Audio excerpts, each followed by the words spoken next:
নমস্কাৰ ধৰ্মীয় প্ৰাণ ৰাইজ, আজি আপোনালোকলৈ এটি নতুন আধ্যাত্মিক কাহিনী দেখুৱাবলৈ লৈছোঁ আৰু কাহিনীটো আপোনালোকলৈ শেষলৈকৈ চাব। যদি ভাল লাগে আপোনাৰ বহুমূল্য পৰামৰ্শ মোক দিব। আপোনাৰ সেই বহুমূল্য পৰামৰ্শ মই পালে বহুত ভাল লাগিব আৰু আগলৈ এনেকুৱা নতুন নতুন ভিডিঅ' মই আপোনালোকক দেখুৱাবলৈ চেষ্টা কৰিম। আহকচোন আমি ভিডিঅ'টোৰ মাজলৈ যাওঁ। ভগৱান শ্ৰী হৰি বিষ্ণুৱে মৎস্য অৱতাৰ বাৰু কিয় ল'ব লগা হৈছিল? ভগৱান শ্ৰী হৰি বিষ্ণুৰ দশাৱতাৰ এইকেইটা হ'ল মৎস্য, কুৰ্ম, নৰসিংহ, বামন, পৰশুৰাম, হৰিৰাম, ৰাম, বৰাহ, বুদ্ধ আৰু কল্কি। এই অৱতাৰৰ ভিতৰত প্ৰথম অৱতাৰ শ্ৰীহৰি বিষ্ণুৱে মৎস্য অৱতাৰ লৈছিলে। এই মৎস্য অৱতাৰ বাৰু কিয় ল'বলগীয়া হৈছিল? আহকচোন বাৰু তাৰ বিষয়ে অলপ আপোনালোকক জনাওঁ। বাপ বন্ধুসকল, ভগৱান শ্ৰীহৰি বিষ্ণুই মৎস্য অৱতাৰ কিয় ল'বলগীয়া হৈছিল বাৰু আপোনালোকে চাগে জানে। যদি নাজানে তাৰ বৰ্ণন কৰিবলৈ বিচাৰিছোঁ।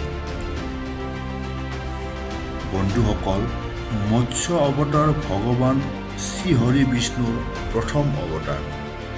যেতিয়া পৃথিৱীত অধৰ্মৰ প্ৰচাৰ হয়, ধৰ্মৰ গ্লানি হয়, তেতিয়া বিষ্ণুই এই পৃথিৱীত অৱতৰণ কৰে।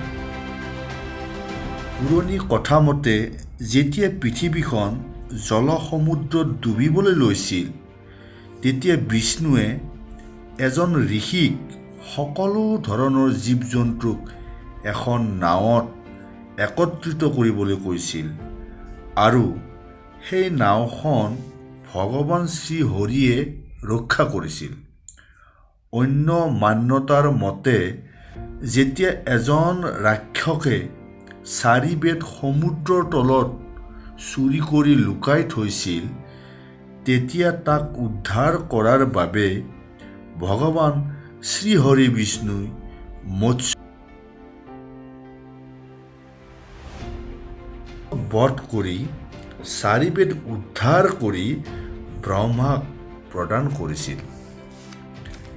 এসময়ত ভগৱান ব্ৰহ্মাৰ অসাৱধানতাৰ বাবে এজন বহুত পৰাক্ৰমী দৈত্য নাম হয়গ্ৰীৱ 4 বেদ ঋক, যজু, সাম আৰু অথৰ্ব চুৰি কৰি সমুদ্ৰৰ তলত ছুপাই থৈছিল, যাৰ ফলত পৃথিৱীত ধৰ্মৰ কোনো নাম নিচানেই নাছিল, কেৱল অধৰ্ম।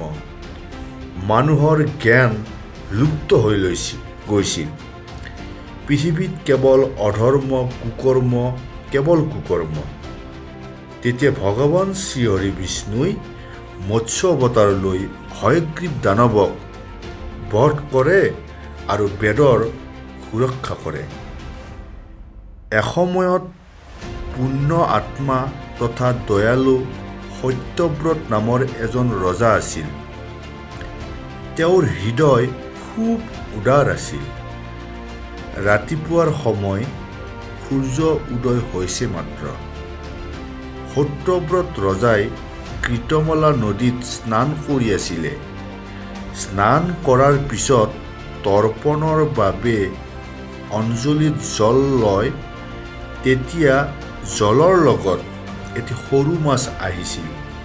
তেতিয়া ৰজা সত্যব্ৰতে মাছটোক নদীত এৰি দিবলৈ বিচাৰিছিল। তেতিয়া মাছটোৱে কৈছিল, হে ৰাজন, তুমি মোক নদীত এৰি নিদিবা। মোক নদীত থকা ডাঙৰ ডাঙৰ জীৱ জন্তুৱে মোক খাই পেলাব। মোক ৰক্ষা কৰা ৰাজন, মোক ৰক্ষা কৰা। সত্যব্ৰত পৰম দয়ালু আছিল। সেয়েহে তেওঁ কমণ্ডলুত মাছটো লৈ ঘৰলৈ লৈ আহিল।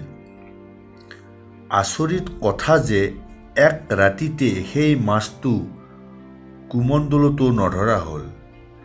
তেতিয়া মাছটোৱে ক'লে, হে ৰাজন, ঘূৰা ফুৰা কৰিবলৈ মোৰ বৰ কষ্ট হৈছে ৰাজন, মোক অলপ বহল ঠাই দিয়া ৰাজন। তেতিয়া ৰজা সত্যব্ৰতে মাছটো এটা ডাঙৰ মটকাত ৰাখিলে। কিন্তু আচৰিত কথা যে এক ৰাতিতে মাছটো ইমান ডাঙৰ হ'ল যে মটকাটো তাৰ থকাৰ সমস্যা হ'বলৈ ল'লে। দ্বিতীয় দিনা মাছটোৱে ৰাজনক ক'লে, হে ৰাজন, মোক অন্য ঠাই ৰখাৰ বাবে বন্দোবস্ত কৰা ৰাজন, কাৰণ মোৰ বাবে মটকা বহুত কম ঠাই। তেতিয়া ৰজা সত্যব্ৰতে মাছটোক সৰোবৰত এৰি দিলে।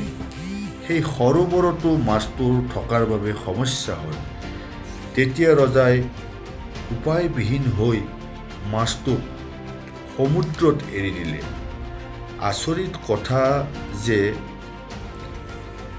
এই মাছৰ শৰীৰ ইমান ডাঙৰ হৈ গ'ল যে সমুদ্ৰতো তাৰ থকাৰ ঠাই নোহোৱা হ'ল। তেতিয়া মাছটোৱে ক'লে, হে ৰাজন, মোক থকাৰ বাবে অন্য ঠাই প্ৰবন্ধ কৰা ৰাজন, মোৰ বৰ চলন ফুৰণত কষ্ট হৈছে ৰাজন। ৰজা সত্যব্ৰতৰ বুদ্ধি নাশ হৈ গৈছিল, একো মীমাংসা কৰিব নোৱাৰা হৈছিল।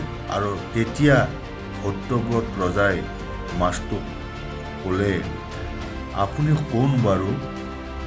তেতিয়া মৎস্যৰূপী শ্ৰী হৰি বিষ্ণুৱে ক'লে, হে ৰাজন, হয়গ্ৰীৱ নামৰ দৈত্যক নিধনৰ বাবে মই মৎস্য অৱতাৰ লৈছোঁ। মই শ্ৰী হৰি বিষ্ণু। হয়গ্ৰীৱে 4 বেদক চুৰি কৰি সমুদ্ৰৰ তলত লুকাই থৈছে। তাক উদ্ধাৰ কৰাৰ বাবে মই মৎস্য অৱতাৰ লৈছোঁ। আজিৰ পৰা 7 দিনৰ দিনা গোটেই পৃথিৱী জলসমুদ্ৰত ডুব যাব। ভয়ানক বৃষ্টি হ'ব। কেৱল জলহে দেখিবলৈ পাবা। গতিকে তোমাৰ ওচৰলৈ এখন নাও প্ৰৱেশ কৰিব। তাত তুমি সকলো অনাজ আৰু ঔষধীয় বীজ তথা সপ্ত ঋষিক লৈ বহি যাবা। সেই সময়ত মই তোমাক আত্মতত্বৰ জ্ঞান প্ৰদান কৰিম। সেয়েহে সত্যব্ৰত ৰজাই অপেক্ষা কৰিবলৈ ল'লে সেই দিনটোলৈকে। শ্ৰীহৰি বিষ্ণুক স্তুতি কৰিবলৈ ল'লে আৰু প্ৰলয়ৰ প্ৰতীক্ষা কৰিবলৈ ল'লে। সঁচাকৈয়ে 7ম দিনাখন প্ৰলয়ৰ দৃশ্য সত্যব্ৰতে দেখিবলৈ পালে। সমুদ্ৰৰ পানী ইমানেই বাঢ়িবলৈ ল'লে, কেৱল পানী, ভয়ানক বৃষ্টি হ'বলৈ ল'লে। শেষত গোটেই পৃথিৱী জলসমুদ্ৰত ডুব যাবলৈ ধৰিলে। কেৱল মাত্ৰ এখন নাও দেখিবলৈ পোৱা গ'ল।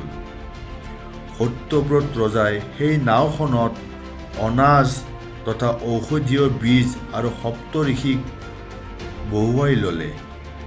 সেই নাওখনক ভগৱান শ্ৰীহৰি বিষ্ণুৱে ৰক্ষা কৰিলে আৰু হয়গ্ৰীৱ দানৱক বধ কৰি 4 বেদ উদ্ধাৰ কৰি ব্ৰহ্মাক অৰ্পণ কৰিলে। তেতিয়া ব্ৰহ্মাই সৃষ্টিৰ পুনৰ ৰচনা কৰিবলৈ ল'লে। গতিকে বন্ধুসকল, আপোনালোকে চাগে বুজি পালে ভগৱান শ্ৰীহৰি বিষ্ণুৱে কিয় মৎস্য অৱতাৰ এই পৃথিৱীত ল'বলগীয়া হৈছিল। আজিলৈ ইমানেই। ধন্যবাদ।